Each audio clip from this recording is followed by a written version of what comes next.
Creo que todos en algún momento, bueno, algunos de nosotros estuvimos en algún día en escuela dominical, niños. No todos, veo en sus rostros que no todos, pero ¿quiénes han escuchado normalmente las historias de personajes bíblicos? Generalmente vemos allí un ejemplo en los héroes. Entonces, se ha enseñado y quizás lo hemos aprendido. Tenemos que tener la fe de Abraham, tenemos que tener la valentía de David, la paciencia de Job y la fuerza de Sansón. Y entonces al escuchar estos relatos que están en la palabra, pues los niños salen como superhéroes. Sin embargo, necesitamos ver la narrativa bíblica con otros ojos. Necesitamos acercarnos a la palabra de Dios con el deseo no simplemente de ver héroes allí, sino de poder comprender el carácter de Dios que contrasta muchas veces con los héroes que vemos allí. Necesitamos acercarnos a la palabra de Dios no como historias sueltas, no como relatos independientes de héroes allí, no, sino que necesitamos acercarnos a la Escritura como una historia de la redención, como progresivamente la gloria de Dios se manifiesta, se va anticipando poco a poco y nos apunta a Cristo. Lucas 24:44 es un texto muy importante para poder relacionar todo lo que leemos con Cristo. El Señor resucitado en el camino a Emaús le dice a estos hombres, a dos de sus discípulos, que todo el Antiguo Testamento, la ley, los salmos y los profetas hablan de Él y que todo el texto de la palabra de Dios que ellos conocían, la Torá, hablaba de Cristo y que estaba el relato allí de cómo Jesucristo iba a ser crucificado, que no se sorprendieran porque ya había sido anticipado por los profetas. Y esa es la lectura que nosotros necesitamos hacer. ¿Cómo es que estos textos del Antiguo Testamento, claro, nos dan pautas muy claras de cómo vivir, pero también sin quitar la mirada de Cristo? Porque entonces vamos a hacer un listado de reglas. Tenemos que tener cuidado. Si no vemos a Cristo, si no vemos el Evangelio, si no vemos la progresión de la historia de la redención, vamos a acercarnos a la Escritura como reglas que hacer y no como una expectativa de un encuentro con Dios, el Dios viviente, que es lo que necesitamos.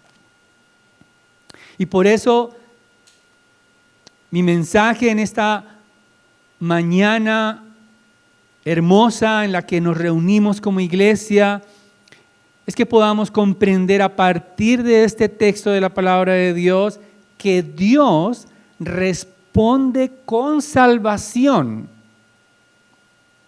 a la indiferencia de su pueblo.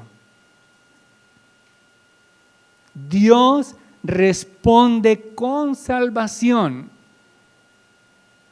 a la indiferencia de su pueblo. Y quiero argumentar valga la redundancia, este argumento o sustentarlo a través de dividiendo el pasaje en dos partes muy claras que están en el texto. En primer lugar, de los versículos 1 al 14, comprenderemos que Dios anuncia su liberación. En los versículos 1 al 14. Y en los versículos 15 al 25 veremos que Dios anuncia su aceptación. Versículos 15 al 25. Dios anuncia su liberación y Dios anuncia su aceptación. Entonces, en primer lugar, vemos de los versículos 1 al 11 cómo Dios anuncia su liberación y necesitamos enfocarnos en el versículo 1 porque es el punto de partida de la liberación. Dice la Escritura, los israelitas volvieron, o sea, regresaron, continuaron a hacer lo malo ante los ojos del Señor. Para poder entender lo que está sucediendo en el texto, necesitamos ir unos capítulos atrás, en el capítulo 10, versículo 6, para la descripción que nos hace el autor, lo que significa hacer lo malo. Porque podemos llegar a pensar, bueno, ¿qué hicieron de malo? Pues aquí está, en 10:6 dice, pero los israelitas volvieron a hacer lo malo ante los ojos del Señor, sirviendo a los Baales, a Astarot, a los dioses de Aram, a los dioses de Sidón, a los dioses de Moab, a los dioses de los amonitas, a los dioses de los filisteos. Abandonaron pues al Señor y no le sirvieron. En otras palabras, los israelitas abandonaron otra vez a Dios. Fueron indiferentes a Dios. Los israelitas volvieron a levantar altares a los dioses falsos. Los israelitas regresaron a la idolatría, a la indiferencia al Dios que los salvó. Y si ustedes notan y recuerdan los ciclos, el ciclo que vemos repetidamente en Jueces, falta algo. Dios los entregó en las manos de los filisteos, pero falta algo. El pueblo no clamó a Dios. En otras palabras, no hay arrepentimiento. No existe el clamor del pueblo pidiendo liberación.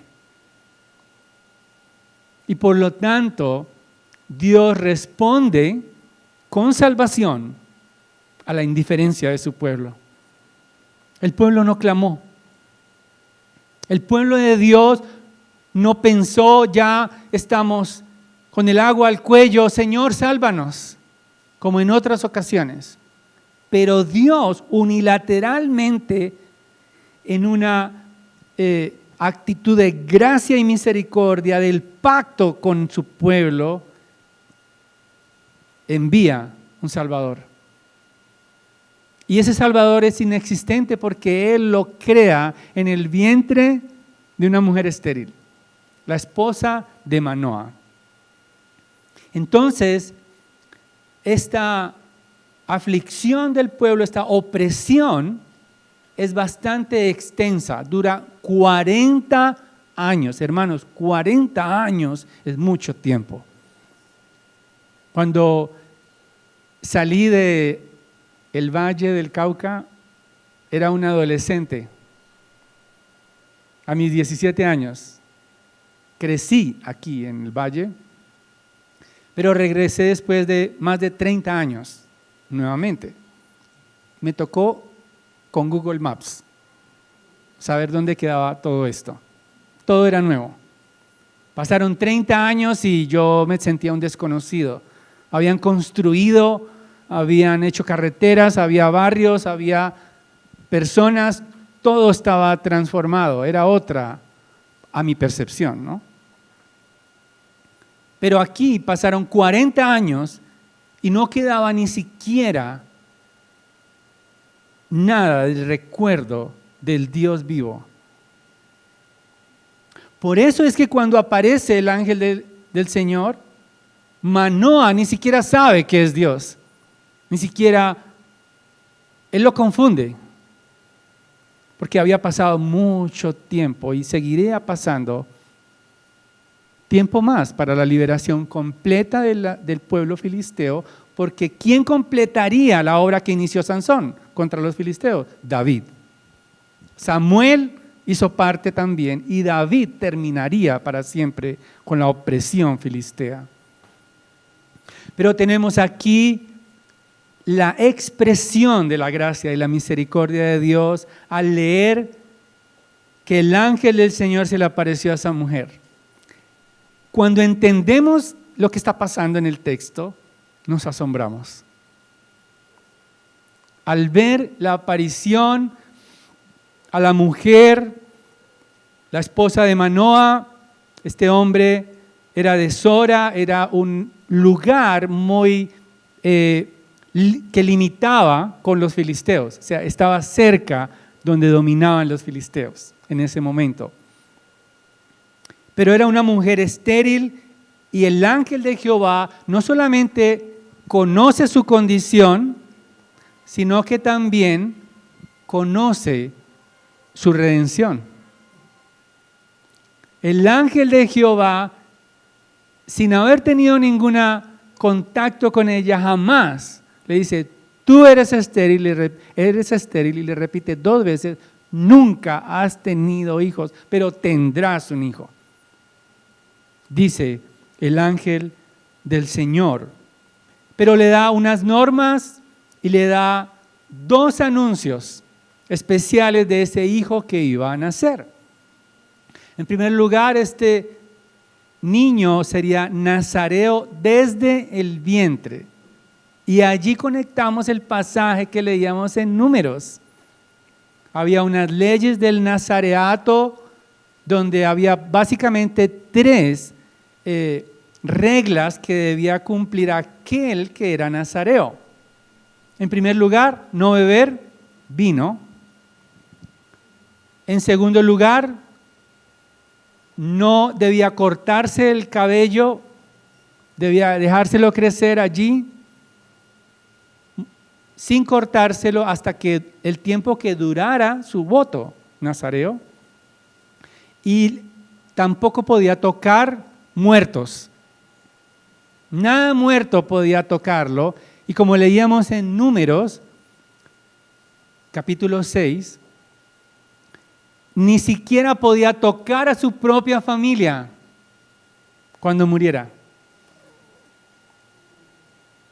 Porque ese era el voto.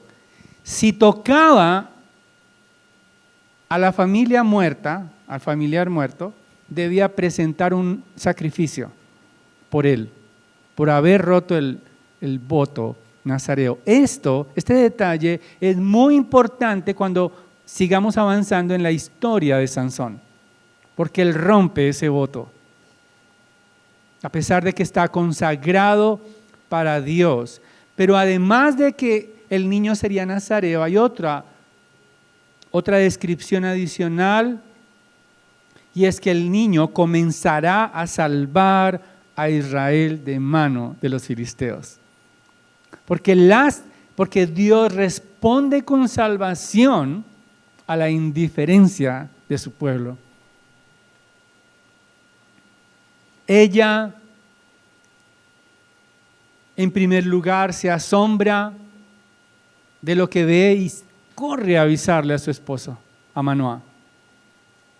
Le dice exactamente lo que vio y le dice, mira, este hombre era tan imponente que parecía el ángel de Dios. Ella es sensible a esa presencia. No es cualquiera, no era cualquiera. Eres el ángel de Dios. Y por eso este hombre queda un poco inquieto. Ella le dice exactamente, le transmite lo que el ángel le ha dado. Nazareo, salvará. Pero Manoah queda inquieto. Y él pide al Señor volverlo a ver. Es como Manoah se siente, no, yo necesitaba preguntarle muchas cosas. Él quiere detalles de la crianza del niño. Ahora, no podemos pensar que Manoah él pidió volver a ver al ángel por incredulidad. No. Muchos autores respaldan el hecho de que él lo hizo con confianza en que ese niño nacería, no con desconfianza. Él quería sinceramente saber todos los detalles para agradar a Dios en cómo educar a ese niño. ¿Qué es lo que nosotros también debemos pedir al Señor? Sabiduría. ¿Cómo educar a nuestros hijos? Los detalles. Y Dios, en su gracia, envió nuevamente su ángel. Manoah, lo primero que le dice, ¿eres tú el mismo? Y el ángel dice, sí, yo soy. Manoah no estaba preparado para lo que vería. Una respuesta primero negativa, él pide detalles. Bueno, dame todas las instrucciones, a qué horas lo levanto, a qué horas lo acuesto. Ya nos dijeron algo de la comida y de su cabello, pero ¿qué le debo? ¿En qué lo instruyo? ¿Qué le doy a conocer? Y el ángel dice, no, limítate a lo que ya te dije. Ya le dije a la mujer, cuídese desde el vientre, ella debía guardarse del licor, del jugo de la uva. Todas esas prescripciones eran desde el vientre de este niño, porque estaba llamado a estar consagrado, apartado para Dios. Pero el ángel no le dio más detalles. Lo que sí entendemos es que como ocurrió con Israel, Dios toma la iniciativa para salvarnos a nosotros. Ninguno de nosotros buscó a Dios, Él nos encontró.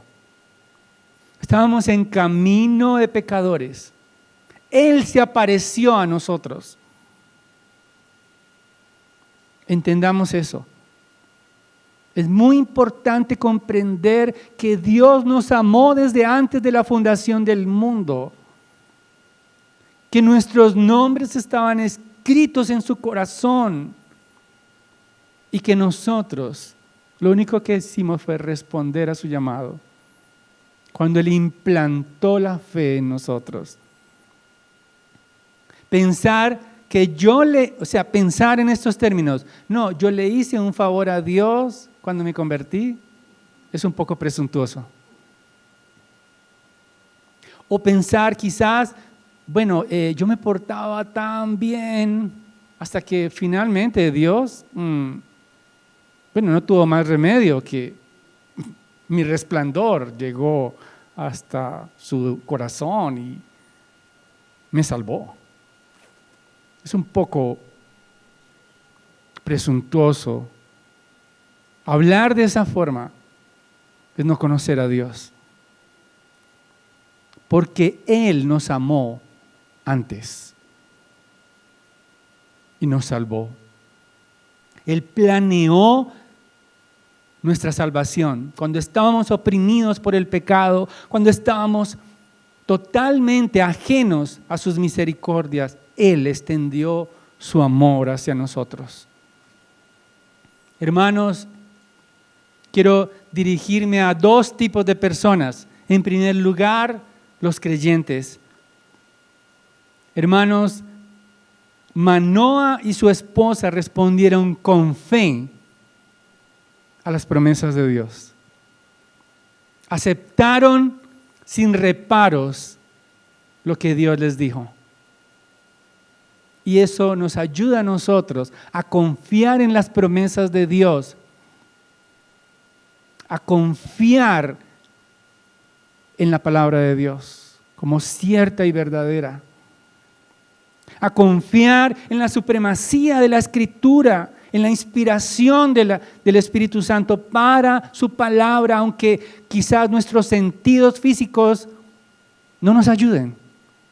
Las circunstancias adversas no nos ayuden. Tenemos que ver como hacia lo invisible, que se ha hecho visible en la revelación de Jesucristo por medio de su palabra. Pero además, Dios sigue liberándonos de la idolatría. Hermanos, nuestra tendencia a cambiar a Dios, a olvidar a Dios, va a seguir en nosotros, y más con la influencia de la cultura de este mundo, que nos lleva a simplemente confiar en lo que podemos palpar. Ese es el lema del mundo, ver para creer. El lema de Dios, creer para ver. Se lo tomé prestado de alguna parte. No es de mi propia cosecha. Pero también quiero preguntarte en esta mañana, ¿de qué quieres ser liberado? ¿Qué te oprime en esta mañana? ¿De qué necesitas ver la mano de Dios? ¿Qué te oprime en esta mañana? ¿A qué le temes en esta mañana? Porque Él continúa siendo fiel para liberarnos. Él seguirá cumpliendo su propósito, porque aquel que comenzó la buena obra la terminará para siempre.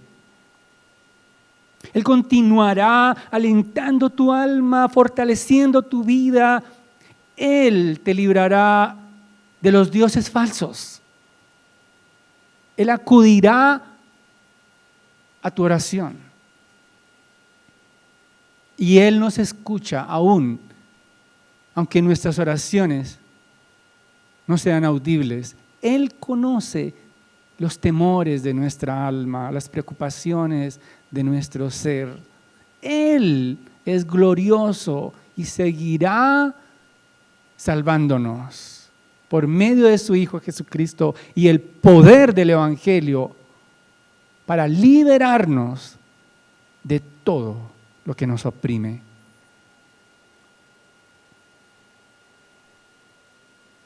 Y aquellos que no conocen a Cristo, aquellos que la palabra de Dios suena como un libro de historia, aquellos que la palabra de Dios no conmueve sus almas, aquellos que no tienen la esperanza sino en lo que pueden tocar y palpar. Hay buenas noticias. Dios sigue anunciando liberación a su pueblo. Sigue anunciando liberación a los cautivos por el pecado, a los que luchan para creer, a aquellos que están batallando con sus hábitos pecaminosos, a aquellos que son esclavos del pecado, a aquellos que son insensibles a la voz del Cordero de Dios que clama: arrepiéntete de tus pecados y regresa a mí, porque soy la única fuente de verdad, la única fuente de satisfacción. Quizás no estás haciendo pecados vergonzosos, como dice un libro de John Piper, pecados escandalosos. Me corrigen si me equivoco con el autor.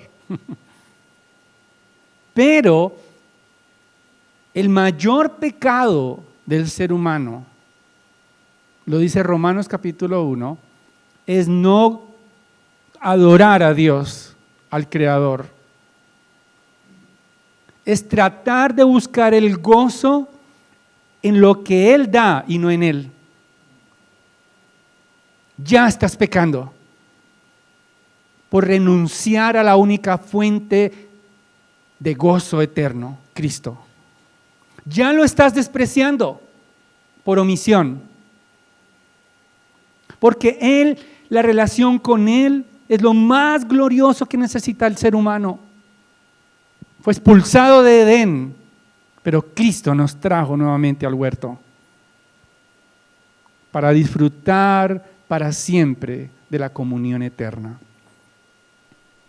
Porque Dios responde con salvación a la indiferencia de su pueblo. Manoah esperaba una lista de reglas, una lista detallada, horarios, de pronto que le dieran la lista de la comida. Si Manoah estuviera en este tiempo, quizás tendría listo un Excel con una tabla dinámica allí para saber qué hacer en cada cosa. Pero hermanos, no necesitamos más reglas. como Manoah. Necesitamos un encuentro con Dios. No más reglas. Y eso es lo que sucede. A partir del versículo 15 al 25 nos lleva al segundo punto. El primero, Dios anuncia salvación, pero en la segunda parte del texto, Dios anuncia aceptación. Manoah trató de detener al ángel de Dios. Él no sabía que era el ángel del Señor, creyó quizás que era un profeta, alguien con una investidura sacerdotal quizás, y trató de ofrecerle comida. Era habitual para los visitantes ilustres ofrecer lo mejor, un cabrito con todas las especias, presentarlo para comer juntos. Es como si Manoah quisiera agradecer su visita. Pero el ángel de Dios le dice, no comeré nada de lo que me sirvas. No necesito tus filetes. Tú me necesitas a mí. Yo no te necesito a ti. Ofrécelo en holocausto. Es muy diferente ofrecer en la mesa que ofrecer en el holocausto, porque él debía hacer un sacrificio en una piedra y ofrecérselo a Dios.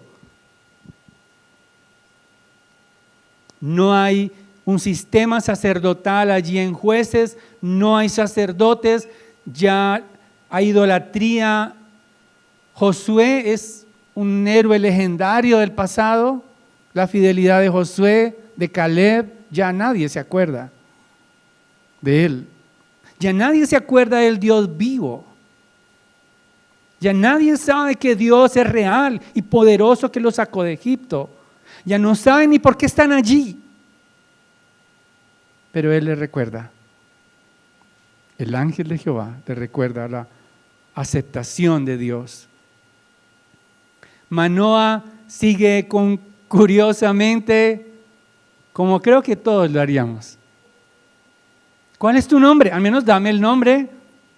Bueno, cuando se cumpla, para honrarte, para recordarte. Pero el nombre es totalmente ajeno a la percepción humana. En el versículo 18 nos dice la Escritura, el ángel del Señor le respondió, ¿por qué preguntas mi nombre viendo que es maravilloso? Ahora, ese término en el idioma original, en el hebreo, solo se usa en esa conjugación como un adjetivo 2 veces en la Escritura. En el Salmo 139, versículo 6, cuando el salmista dice, este conocimiento es demasiado maravilloso para mí. O sea, es algo ajeno a mi intelecto. Y por eso, ese nombre significa maravilloso, en algunas traducciones admirable, en algunas traducciones incomparable, y tiene conexión con Isaías 9:6, cuando habla del Mesías. Se llamará su nombre admirable consejero, Dios poderoso, Padre eterno, príncipe de paz, el Mesías. Y sucede algo que todos quisiéramos ver. O sea, solo lo leemos y nos parece algo totalmente increíble. El ángel hizo maravillas ante Manoah. El ángel hizo algo mientras ellos observaban y presentaban el holocausto. Entonces el fuego se elevó al cielo y el ángel se elevó con el fuego al cielo. ¡Wow! Ellos entendieron que su ofrenda había sido aceptada. Se sintieron o experimentaron un terror por ver a Dios. Éxodo capítulo 33, versículo 20 dice que nadie que vea a Dios puede vivir. Ellos al menos recordaron eso y dijeron, estamos muertos. Estamos muertos por ver a Dios, hemos visto a Dios. No podemos sobrevivir. Pero las damas que tenemos que reconocer, los caballeros, su sentido común, su lógica clara, la manera de ver de una manera entendible. Necesitamos escuchar a nuestras esposas. Comercial, ¿no?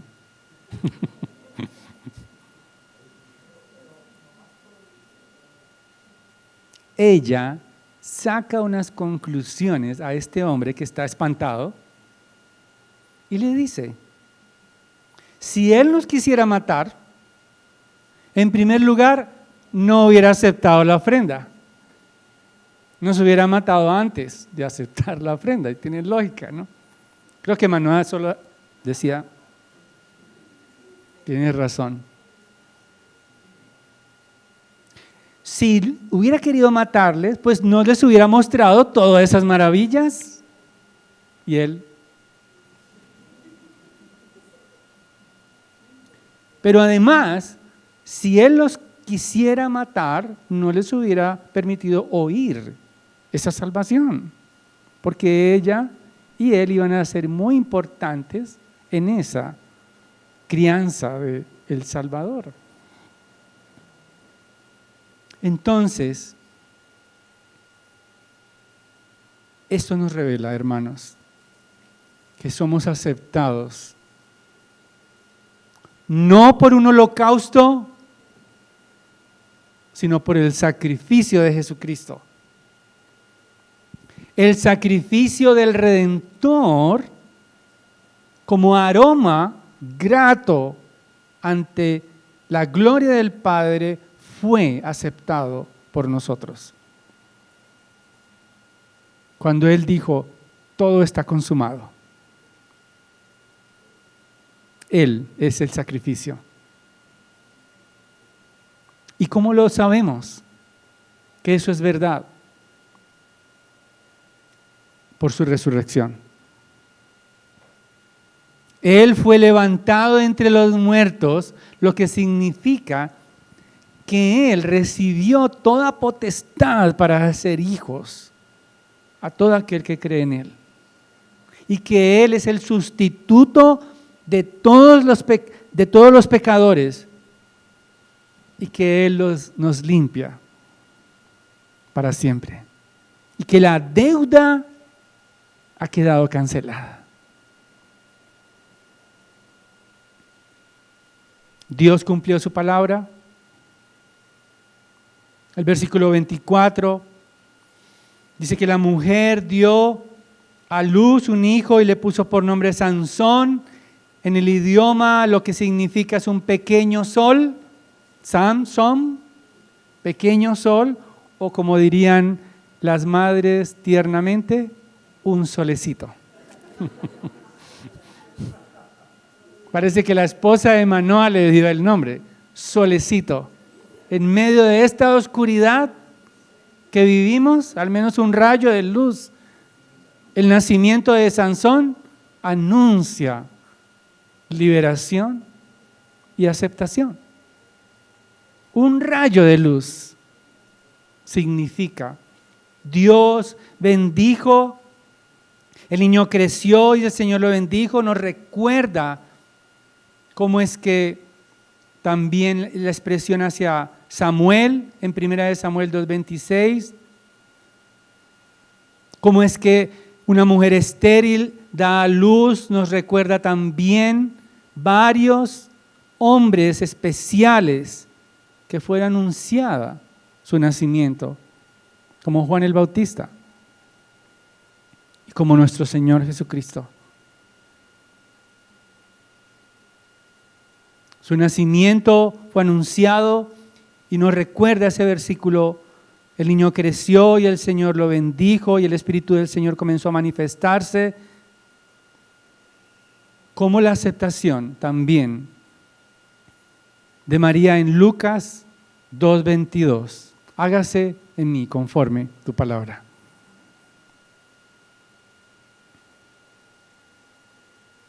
El Espíritu del Señor comenzó a manifestarse.